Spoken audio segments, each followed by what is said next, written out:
வணக்கம், welcome to Kundavai cooks. இன்றைக்கி என்ன பார்க்க போகிறோன்னா சிக்கன் சுக்கா.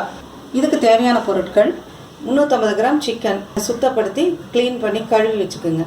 அதுக்கப்புறமா குக்கரை வச்சு அதில் 1 டேபிள் ஸ்பூன் எண்ணெய் விடுங்க. சிக்கனை போட்டு வதக்குங்க. வதக்கினவுடனே அது வெள்ளையான பிறகு அதில் 1 டம்ளர் தண்ணி ஊற்றிட்டு 1/2 டீஸ்பூன் தனியாத்தூள், 1/2 டீஸ்பூன் மஞ்சத்தூள், 1 டீஸ்பூன் குழம்பு மிளகாய்த்தூள், ஒரு 2 பிஞ்ச் அளவு பட்டை, 1 கிராம்பு, இஞ்சி 1 இன்ச்சு துருவினது, 1 டேபிள் ஸ்பூன் பெரிய வெங்காயமாக இருந்தால் கட் பண்ணது, சின்ன வெங்காயமாக இருந்தால் 5-6, இதையெல்லாம் போட்டு குக்கரை மூடிட்டு மீடியம் ஃப்ளேமில் 3 சவுண்டு விடுங்க.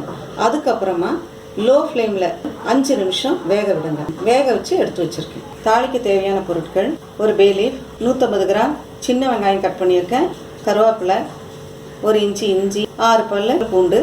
இஞ்சி பூண்டையும் துருவிக்கிங்க. 3 டேபிள் ஸ்பூன் ஊற்றிருக்கேன்.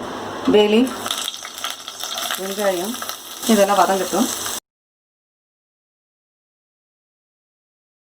பொன்னேரமாக வதங்கிருச்சு. இப்போ இஞ்சி பூண்டு போடுறோம். பச்சை வாசம் போகிற முடியும் வதக்கணும். வதங்கிருச்சு. இப்போ வேக வச்ச சிக்கனை இதில் வச்சுருவோம்.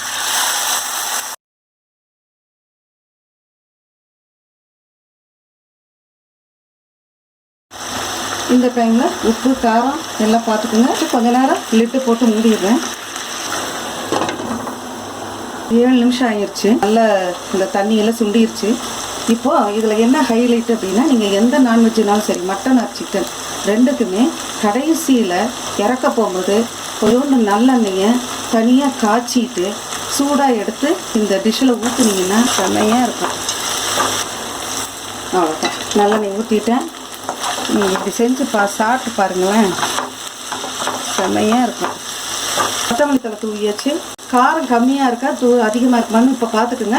பார்த்துட்டு கம்மியாக இருந்தால் பெப்பர் தூள் அதிகமாக போடுங்க. ஒரு 1/4 டீஸ்பூன் பெப்பர் தூள் போட்டேன். பெப்பர் தூள் போட்டுட்டு ரொம்ப நேரம் வதக்காதீங்க. சிக்கன் சுக்கா ரெடி. சுவையான சிக்கன் சுக்கா ரெடி ஆயிடுச்சு. இந்த ரெசிபியை ட்ரை பண்ணி பார்த்துட்டு உங்களுடைய கமெண்ட்ஸை எங்களுக்கு போடுங்க.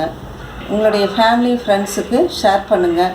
குந்தவி குக்ஸ் சேனலை சப்ஸ்கிரைப் பண்ணி வச்சுக்கோங்க. கூடவே பெல் ஐக்கானை கிளிக் பண்ணிடுங்க. அப்போ தான் உங்களுக்கு நாங்கள் போடுற ரெசிபியினுடைய நோட்டிஃபிகேஷன்ஸ் தொடர்ந்து வந்துக்கிட்டே இருக்கும். மீண்டும் ஒரு புதிய ரெசிபியுடன் உங்களை சந்திக்கிறேன். நன்றி, வணக்கம்.